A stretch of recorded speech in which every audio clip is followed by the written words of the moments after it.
राजस्थान भाजपा के प्रदेश अध्यक्ष सतीश पूनिया विपक्ष पर आज बेणेश्वर धाम से जमकर बरसे। उन्होंने भाजपा के प्रधानमंत्री नरेंद्र मोदी की योजनाओं को लेकर आदिवासी अंचल में बताया कि आपका विकास मात्र भाजपा ही कर सकती है। भाजपा ही एक ऐसी पार्टी है जो देश में आदिवासियों के बारे में सोचती है। उन्होंने देश के 75 साल के इतिहास में किसी को भी राष्ट्रपति या शीर्ष पद पर काबिज नहीं किया। भाजपा ने आदिवासी महिला को शीर्ष पद पर काबिज कर यह साबित कर दिया कि भाजपा ही आदिवासियों का विकास कर सकती है। इससे पहले कि उन्होंने केंद्र की सरकार की योजनाओं को लेकर भी बोले। इससे पूर्व कि उनके उद्बोधन को सुनने से पहले शंख बजाकर लोगों ने उनका अभिवादन किया। एक रिपोर्ट। हमारे प्रदेश के अध्यक्ष आदरणीय डॉक्टर सतीश जी पूनिया से आग्रह करूंगा, आप पधारें और हमारे इस जनसभा को संबोधित करें। आदरणीय प्रदेश अध्यक्ष डॉक्टर सतीश जी पूनिया। धाम की, गोविंद गुरु के मानगढ़ धाम की, त्रिपुरा सुंदरी मात की, माही मात की, जनता जनार्दन की। सम्मानित मंच उपस्थित सभी इस पवित्र बेणेश्वर धाम की पवित्र भूमि पर विराजे जनजाति समाज के मेरे बहनों और भाइयों, मेरे से पहले हमारे सभी नेताओं ने आपकी भाषा में ही पूरी बात रखी है। मैं आप लोगों के बीच में इसलिए आया हूं कि जो समाज मुगलों से लड़ता रहा, अंग्रेजों से लड़ता रहा, जो प्रकृति का प्रेमी रहा, जल, जंगल और जमीन के लिए जिस जनजाति समाज ने इस प्रकृति का संरक्षण किया और भारत माता की रक्षा के लिए भी अपने आप के प्राणों को त्यागने में पीछे नहीं हटा, ऐसे जनजाति समाज का अभिनंदन करने के लिए आया हूं। मैं अभी भगवान शिव का अभिषेक करना है, वाल्मीकि भगवान के दर्शन करने हैं। बारिश की पूरी संभावना थी और मुझे लगता है कि जब ये सभा खत्म होगी तो बेणेश्वर की धरती पर रपट से ऊपर पानी आ जाएगा, इसलिए हमें आशंका थी कि बारिश आए उससे पहले सभा कर लें। मित्रों, मेरे मन में इच्छा थी कि देश के प्रधानमंत्री जी नरेंद्र मोदी जी ने यूं तो बहुत फैसले किए हैं। आजादी के 75 साल हो गए, जिस आजादी के लिए 1913 में गोविंद गुरु लड़े। नहीं मानो रे भुरेटिया का जो आगाज किया और उन्होंने एक भविष्यवाणी की थी कि अहमदाबाद की कलम से दिल्ली की गादी किसी जनजाति की होगी। वो सपना किसी ने पूरा किया तो देश के प्रधानमंत्री जी ने किया। मैं जगह जगह गया पैदल, छोटी छोटी बच्चियां आदिवासी समाज की, उनसे पूछता था क्या आप लोगों को पता है कि हम पैदल क्यों चल रहे हैं। एक 5वीं क्लास की बच्ची भी कहती थी कि उड़ीसा की आदिवासी महिला देश की राष्ट्रपति बनी है, इसलिए आप अभिनंदन करने के लिए आए। मंच पर मेरे साथी सहयोगी सभी विधायक बैठे हैं, पार्टी के पदाधिकारी, हमारे जिलाध्यक्ष बैठे हैं। मित्रों, 75 साल आजादी के, उसमें 55 वर्ष तक केवल एक पार्टी को राज करने का मौका मिला। उन 75 वर्षों में जनजाति समाज के लोग शौचालय को तरसते रहे, बैंक के खाते को तरसते रहे, सर पे छत को तरसते रहे, इलाज को तरसते रहे, लेकिन जनजाति समाज के लोगों का जीवन बदलने के लिए देश के प्रधानमंत्री जी ने छोटी छोटी योजनाओं से देश के आदिवासी का जनजीवन बदला है।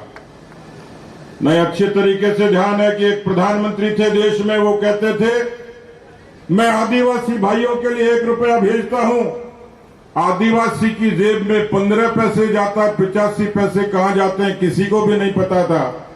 आज देश के प्रधानमंत्री नरेंद्र मोदी किसी आदिवासी की नरेगा की मजदूरी, किसी आदिवासी की छात्रवृत्ति, किसी विधवा की पेंशन दिल्ली से यदि 1 रुपया भेजती है तो पूरा का पूरा 1 रुपया उसके खाते में जमा होता है। सामान्य बात नहीं है। इस भ्रष्टाचार ने आदिवासी का जीवन दुभर कर दिया था। आजादी में भी उसको गुलाम बना दिया था।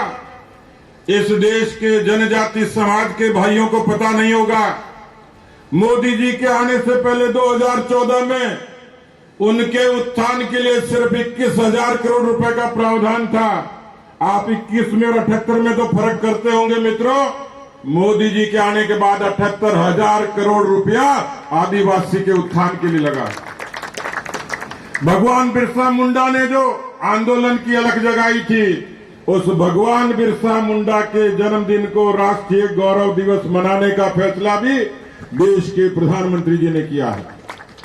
आज मोदी जी के मंत्रिमंडल में 8 जनजाति के मंत्री हैं और SC, ST, OBC मिला ले तो 61% लोग जमीन से जुड़े, गांव से जुड़े, बस्ती से जुड़े हुए उनके मंत्रिमंडल में। ये बदलता भारत है, लेकिन किसी ने कल्पना नहीं करी थी कि उड़ीसा के एक छोटे से गांव में मयूरभंज जिले के आदिवासी घर की कच्चे घर से जिसने अपना जीवन शुरू किया, वो द्रौपदी मुर्मू देश के सबसे बड़े, हिंदुस्तान नहीं विश्व के सबसे बड़े देश की राष्ट्रपति बनेंगे। मित्रों, ये सम्मान 10 करोड़ जनजाति के भाइयों का नहीं, ये पूरे हिंदुस्तान का सम्मान है, जो तिरंगे का मान करता है, जो संविधान का मान करता है, जो देश का मान करता है। और इसलिए मैं आप सब लोगों के चरणों में निवेदन करने के लिए, वंदन करने के लिए आया हूं कि जनजाति का भाई, जनजाति की बहन, वो तिरंगे से प्यार करती है, देश से प्यार करती है। और यह आदिवासी की ताकत थी कि द्रौपदी मुर्मू ने आज देश के सबसे बड़े सर्वोच्च पद की शपथ ली है। कई लोग तो ये कहते हैं कि राष्ट्रपति का पद, लेकिन आपको ध्यान नहीं होगा कि राष्ट्रपति तीनों सेनाओं का सेनापति भी कमांडर इन चीफ होता है। तीनों सेनाएं वो उस राष्ट्रपति के अंडर आती हैं। इससे बड़ा सम्मान मैं नहीं मानता कोई होता हो। लोग बहुत भ्रम फैलाने की कोशिश करेंगे, जाति के नाम पर, धर्म के नाम पर, पंथ के नाम पर, मजहब के नाम पर। मुझे कई लोग पूछ रहे थे आरक्षण का क्या होगा। मैंने कहा कि जब तक सृष्टि रहेगी तब तक जनजाति समाज का आरक्षण रहेगा। दुनिया की कोई ताकत उसको खत्म नहीं कर सकती, क्योंकि अब तो द्रौपदी जी की कलम चलेगी। वो कलम जनजाति के लिए चलेगी, वो कलम इन माताओं बहनों के भलाई के लिए चलेगी, उनके उत्थान के लिए चलेगी। क्योंकि द्रौपदी जी ने गरीबी देखी है, द्रौपदी जी ने पढ़ाई के दौरान आने वाली कठिनाइयां देखी हैं।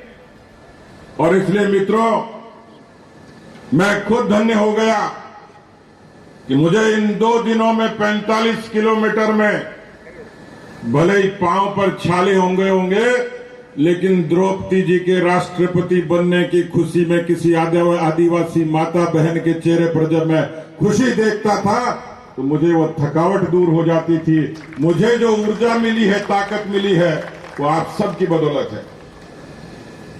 मैं नाम लूंगा तो बहुत लंबा हो जाएगा। मंच के ऊपर बहुत लोग बैठे हैं, मंच के सामने भी बहुत लोग बैठे हैं।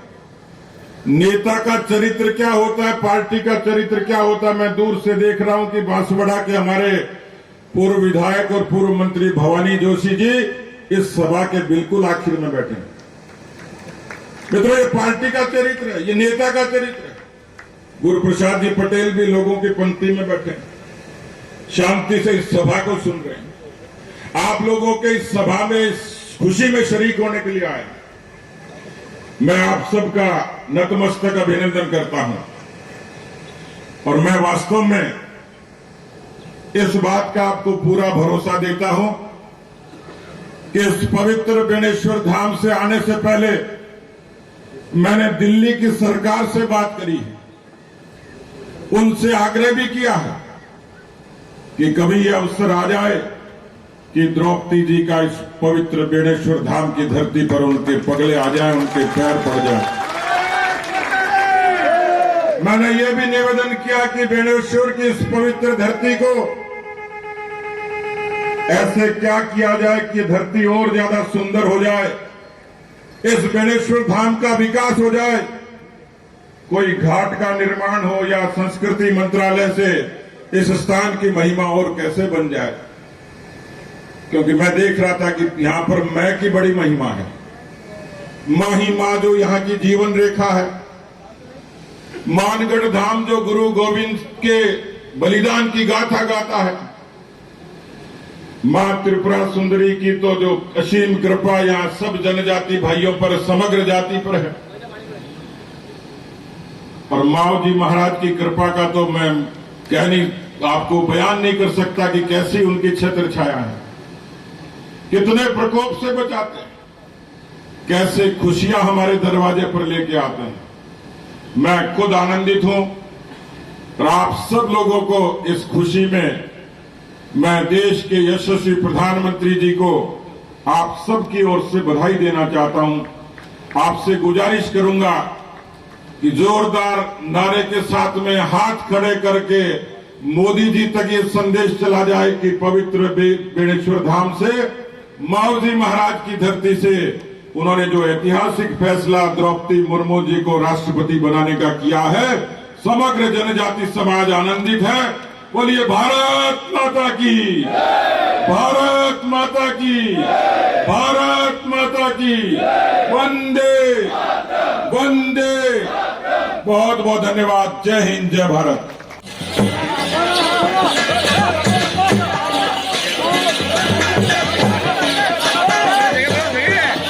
News 24 पब्लिक लाइव चैनल को सब्सक्राइब, लाइक और शेयर करें।